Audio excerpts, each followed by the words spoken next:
Shooting USA is brought to you by SnapSafe and their full line of premium vault doors. Use code SUSA15 to save 15% at snapsafe.com.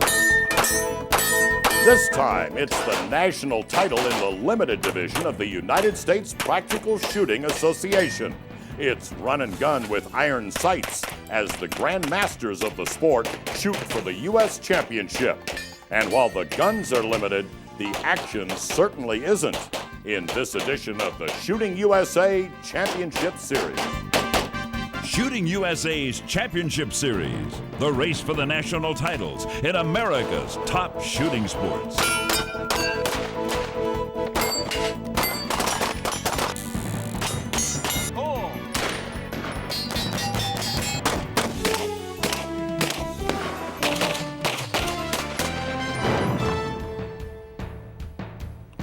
If you go back to the beginning of practical pistol competition, this was the gun of choice. The pure 1911 design with a single stack magazine holding 7 rounds.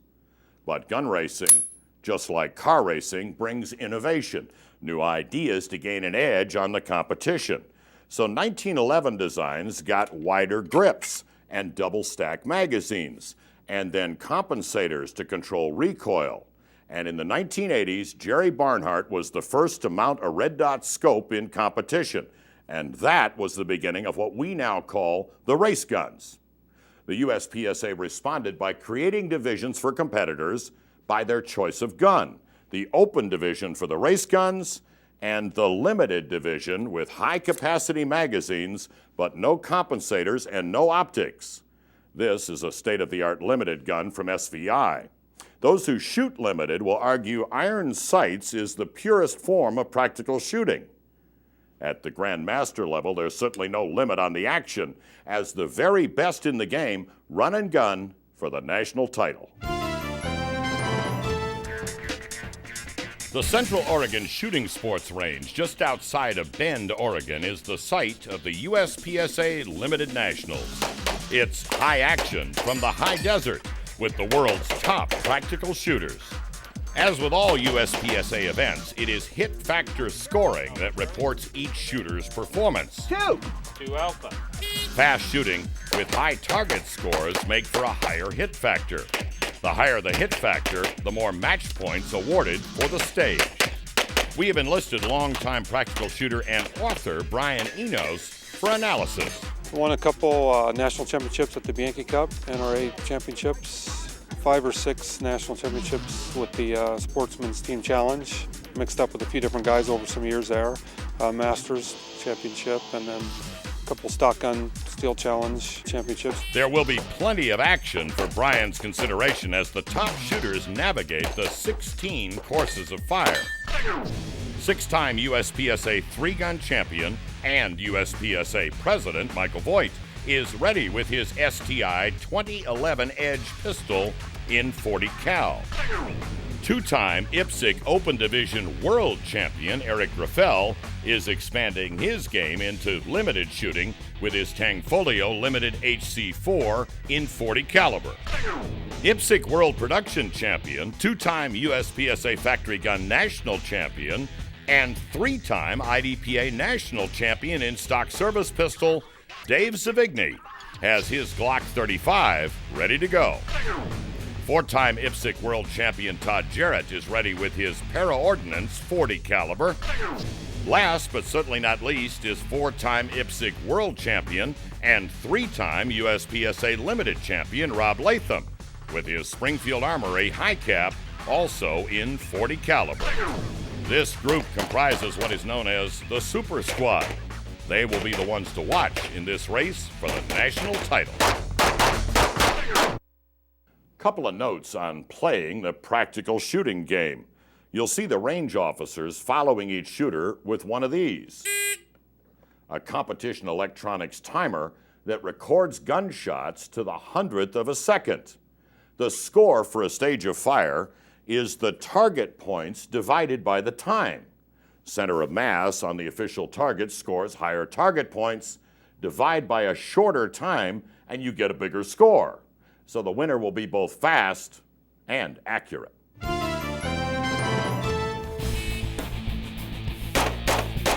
The first stage for the shooters is known as Is This Going to Hurt?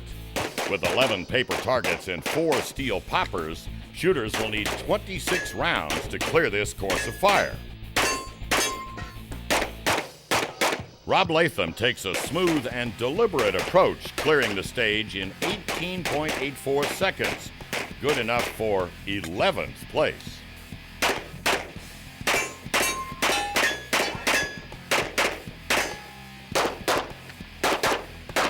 Todd Jarrett has a great run on the stage, but an extra shot on the steel adds time and puts Todd into 4th.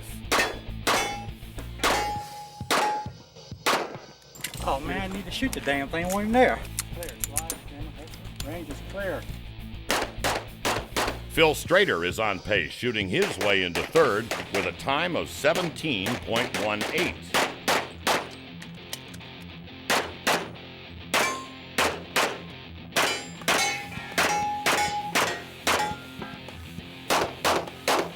Fastest on the stage is the Frenchman Eric Graffel, posting an incredible 15.90, earning him full match points for the stage. Next up for the shooters is Disorderly Orderly, an interactive stage with 2 dummies, the first of which must be carried to the table while the shooter engages the first of 11 paper targets. The last 2 targets are swingers, activated by knocking over the second dummy. A total of 22 shots are required to clear the stage. Glock shooter Dave Zavigny has his game dialed in, shooting his way into 3rd with a time of 13.08. Eric Graffel is 0.2 of a second slower than Savigny, but higher target scores earn the Frenchman 2nd on the stage. After a disappointing showing on the last stage, Rob Latham comes alive with a time of 12.65, taking the top spot on Disorderly. The stage called Voodoo Medicine is one of the fastest stages at this national match. 9 paper targets await the shooters, requiring 18 shots. Rob Latham is on par with this pass, good enough for 4th on the stage. The notoriously fast Taryn Butler hits his stride and shoots a 7.84, giving him 2nd on the stage. Todd Jarrett shaves 0.3 off of Butler's time, earning him full match points on the stage. Stage 8 is known as Hurry Up and Wait, with 11 paper and 2 steel targets. This stage demands 24 shots, many of which must be in sync with the shooter's moves. The only real critical part there is as you enter the 2nd and the 3rd windows, timing your foot on the activator. You're gonna have to hit that dropper right away. So you need to have your foot on there and your gun on the activator right as you come into that window. And then you're gonna feel a little bit rushed there, a little bit panicked because there's a lot going on. So you gotta get right on the activator and then keep it together, get right on that swinger and then get out of there to the next box. Rob Latham keeps his game together, shooting his way into 4th for the stage with a time of 14.19.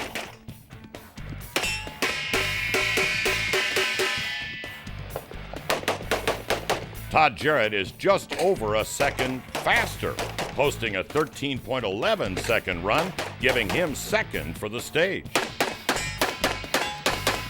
Top shooter on the stage is Taryn Butler with a 12.89. Keeping the race for this national title close.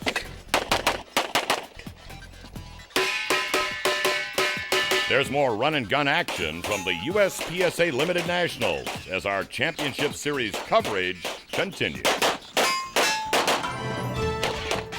Clones is the next challenge for the shooters with 4 steel targets, activating 4 of the 12 paper targets. This stage is another test of the shooter's timing. Rob Latham moves through Clones in 13.75, putting him 5th on the stage. Phil Strader raises the bar a notch, clearing the stage in 13.30, making him 4th on the stage.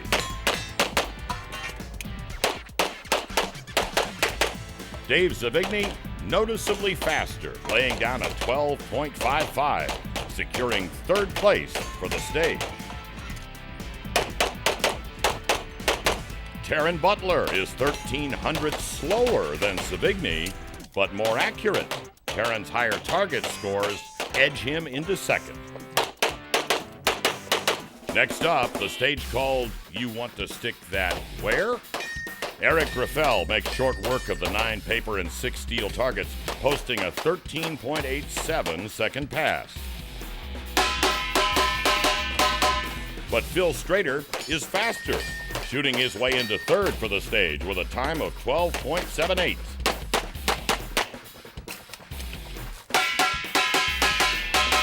Rob Latham is a hair off Strader's time with a 12.92, but higher target scores mean a higher hit factor and more match points.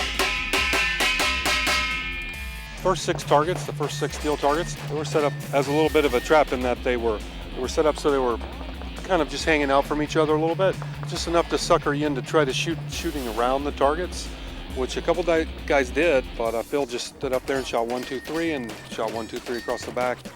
On the stage, welcome to our world, shooters run through saloon doors, activating 4 swinging targets on the way to retrieving their gun. Todd Jarrett is fast on the stage with a time of 13.94, earning him 5th place.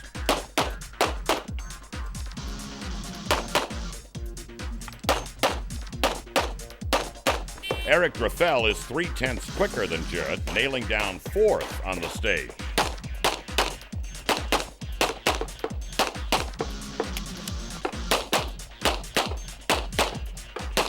Taryn Butler clears the stage in 14.09. And again, more points from his target hits means 3rd place on the stage.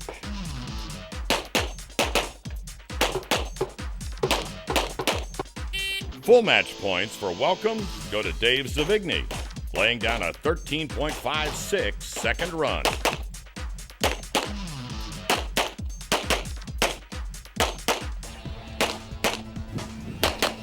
The chase for the USPSA Limited title is heating up.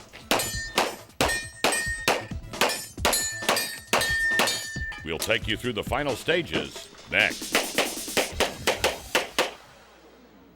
You're seeing our coverage of the Limited Nationals compressed into half an hour, but the match actually runs 3 days as the competitors shoot through 16 stages of fire.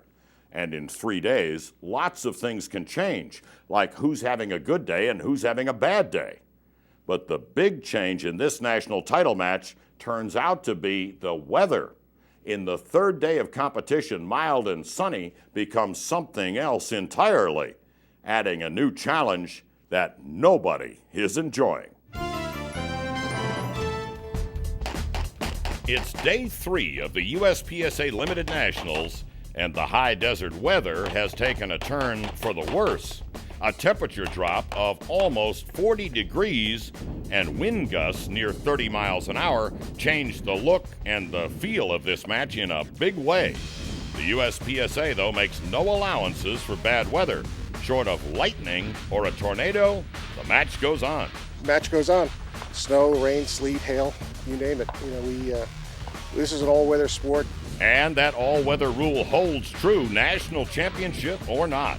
Makes it interesting for national championships because we've got a little bit of everything now. We have good weather, bad weather, close stages, fast stages, salt stages, so it's a good overall test. But just from my experience, I know the tougher the weather, the better it is for Robbie. He tends to be completely impervious to weather. Now you combine that with the first stage of the last day of the match when the top 4 guys are within 10 points, top 6 guys are within 20, and I'm sure it's pretty tight right now. Tight indeed as the Super Squad encounters the stage called Delivery Room Madness. Shooters must carry the dummy to the incubator while dealing with the 8 paper and 8 steel targets. The trick of this stage is going to be patience, visual patience, because that dummy on your shoulder is going to mess up your index just enough to make it difficult so your gun won't return exactly the same each time like you're used to it returning. And with those 8 targets at that distance, they're difficult shots. So the guy that's going to come out ahead here is going to be the guy who has the patience to shoot each shot new on those steel targets each time. Michael Voigt is as patient as he can stand to be, handling the stage in 15.44. Good enough for 8th place.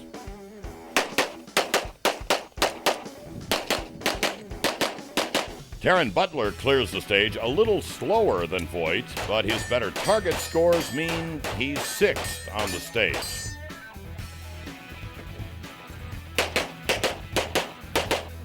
Fastest time on the stage goes to Todd Jarrett, posting a 14.77.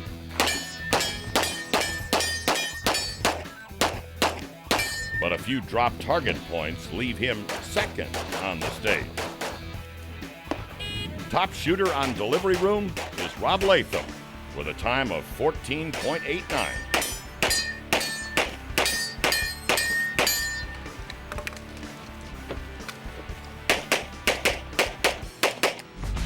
Medicare Blues is the next stage for the shooters with 10 paper targets and 1 steel popper. Top shooters clear this stage in less than 10 seconds. Dave Savigny goes 9.79, fast enough for 5th place.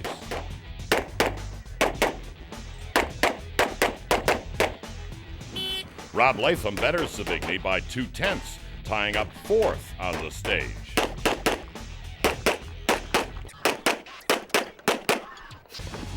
Phil Strader is quicker yet, posting a 9.45 second run, earning him 3rd on the stage.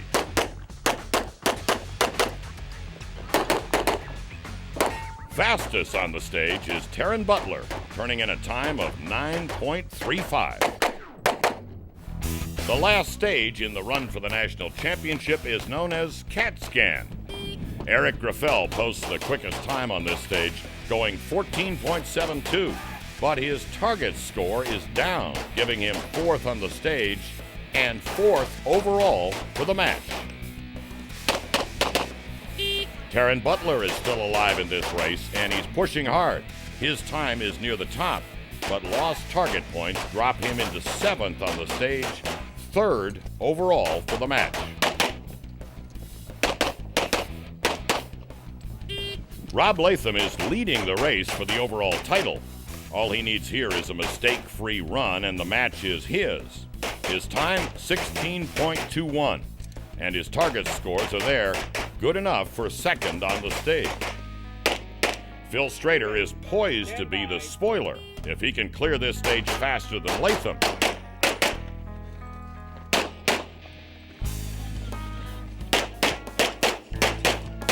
But it is not to be. Strader is off the pace, and a miss puts him 2nd for the match. Rob takes the win, despite the challenging weather. The worse it gets, the better I like it. Well, fat guys, we don't get cold. You know, all this wind blows around, those little fellas are blowing all over the place. Nah, I don't even move.